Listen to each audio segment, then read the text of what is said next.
Hello everyone, thank you for joining me for today's video in which I'm going to share with you what I have experienced to be one serious flaw or one thing that I actually like better about visiting Walt Disney World in Florida over Disneyland in California. Now I hadn't experienced this yet because the last time we visited Disneyland here in California, which is where we are right now, was 10 years ago, and I don't even think they had Magic Bands in Florida yet. I don't know. If somebody knows the year that Magic Bands started in Florida, would you leave that for me in the comments below? Although I'll probably look it up later. We went to Walt Disney World in Florida in 2009. They did not have Magic Bands then. The next time we went to Disney theme parks was in 2012 here in California at Disneyland, and they have never had Magic Bands here at Disneyland. When we went to Florida again in 2015, they did have Magic Bands. So sometime between 2009 and 2015 was when they got Magic Bands in Florida. They do not have Magic Bands here in California. Yesterday, which was our first day going to Disneyland on this trip, we definitely noticed it and missed them. We have gotten used to being able to use Magic Bands at Walt Disney World in Florida because we've used them on two trips in 2015 and 2019. And so not having them here, it wasn't, I'd say, a problem, but it was inconvenient. I can see some advantages to having them here. Now, I totally understand why they haven't implemented the Disney Magic, whatever the system is called, where you use the Magic Bands in California. I understand that it's because Disneyland is considered more of a locals theme park. You have fewer visitors to Disneyland that are people like us who are traveling from a long way away and vacationing here. There are still a great number of people who are doing that, but it's not as many people as at Walt Disney World in Florida. Walt Disney World in Florida is much more of a vacation destination. It has a lot of international visitors. It has a lot of people coming from all over the country, things like that. And more people are likely to stay at Walt Disney World in Florida for an extended stay, even weeks. Whereas here, you can't even buy a ticket for Disneyland here that's longer than 5 days. We have 5-day tickets, and that's the longest ticket they sell to Disneyland. So they don't expect anybody to be staying here and visiting the parks longer than that. These are where it was noticeable to us that we kind of wish we had the Magic Bands. When we went in through the turnstiles, like to go into the park and show your tickets, I can only think that people had one of two things. They either were going to have some kind of printout maybe, or they were going to have it on their phone like I did. Because when we went through the turnstiles, I had our tickets on the My Disney Experience app on my phone. I had to swipe over, here's mine, here's Megan's, here's Ben's. They were like a barcode. And she scanned each one and she took our picture. So she scanned Ben's, took Ben's picture. She scanned mine, took my picture. She scanned Megan's, took Megan's picture. I expect that the next time we go through, like when we go through today, they're not going to take our picture again because now they have our picture. And so this would have been similar to the fingerprint system that Walt Disney World had before the pandemic, where they were connecting some biometric thing about you to your ticket so that nobody else can use your ticket. That's what that's for. So they were making sure that this face goes with this ticket.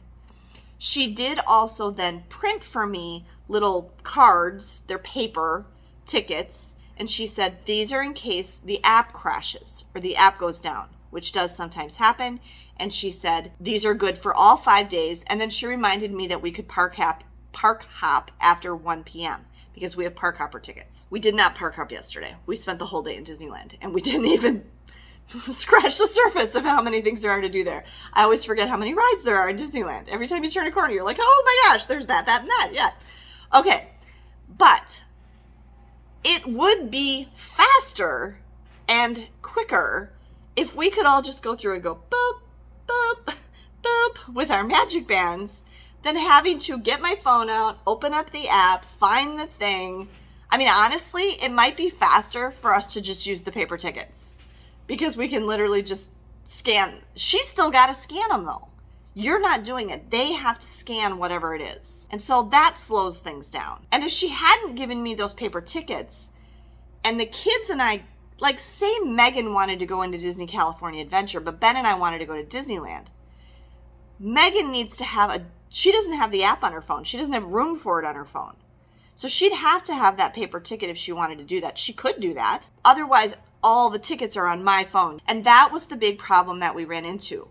Everything in the app is just on my phone. There must be a way that multiple people in your traveling party can all have access to the same stuff on their individual phones, but the kids don't have the My Disney Experience app installed on their phones. They don't have as nice of a phone as I do. Mine's very new. I just got it in November. It's a Samsung Galaxy S21.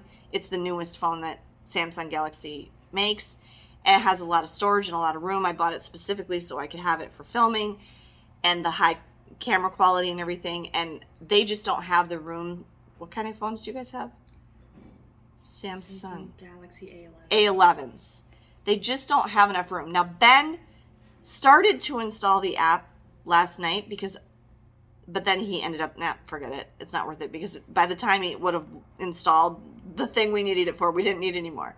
But Megan doesn't have enough room on her phone. It was about, what did we say, 68 megabytes. It's 68 megabytes. So, it's not massive, but that's a good chunk of space on your phone. But here's where we ran into it last night.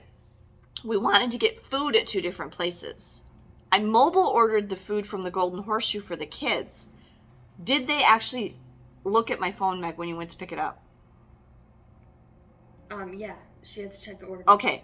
So when Megan had to take my phone with the mobile order confirmation thing on it over with her to pick up the kids' food from Golden Horseshoe.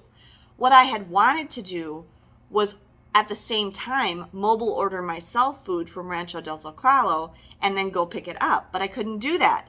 I can't split my phone in half and take the two things. I'm not even sure I have the ability to do two mobile orders at once.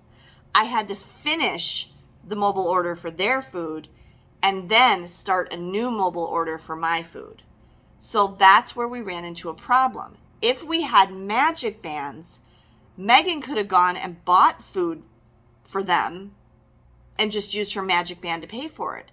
And also in the store, I had to wait in line to get the kids treats at the Pooh store, even though my ankle was really hurting. Megan would have happily done that for me, but she couldn't pay for it, because here's another way that Magic Bands are nice. You can give your kids purchasing privileges with their Magic Bands. So Megan could have stood in the line. I could have gone and sat on a bench with Ben, and Megan could have paid for the stuff with her Magic Band at Disney World. But because there's no Magic Bands here, I had to stand in the line and buy the stuff. I guess Megan could have bought it with her debit card, but I didn't want her spending her own money. I guess I got a Venmo her later, but whatever. I was paying for stuff yesterday with my Disney Visa Rewards redemption card, points that I had earned. And so I needed that physical card. If there is a way to pay for things with the My Disney Experience app, and I'm talking about not mobile ordering, because there you're paying for it, but I'm talking about actually at the register paying for something. I should ask somebody today, but I don't know if there's a way to do that, like where they can just scan something or tap it. I don't know.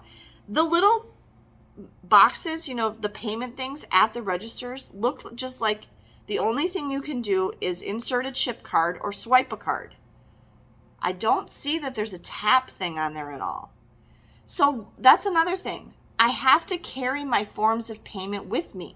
If I'm mobile ordering with the My Disney Experience app, yeah, then it's fine, because it has everything stored in my Disney Experience account. It's got my Chase Disney Visa stored in there. I could even store my debit card in there if I wanted to.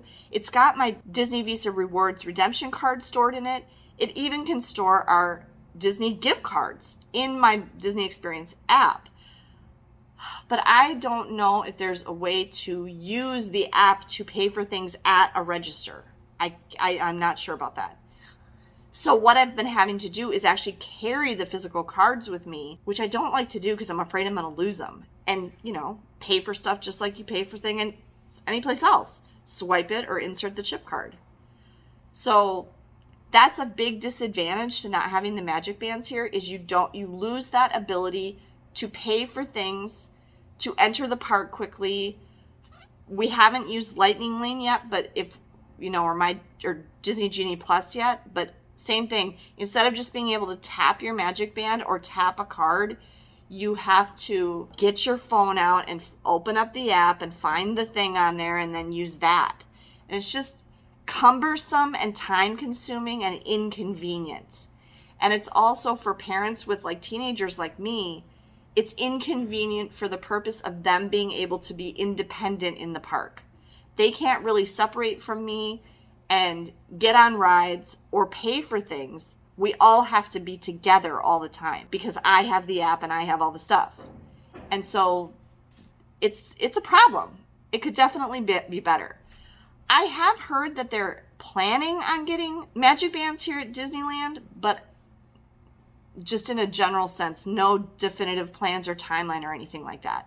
So that's just something to think about. If you come to Disneyland and you're used to doing things the way it is at Walt Disney World, you might find this a little bit cumbersome and inconvenient.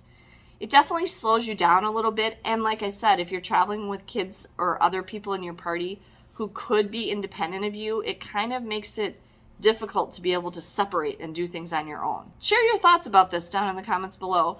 Give me a thumbs up if you like this video, and thanks for watching. Have a great day, everyone, and safe travels.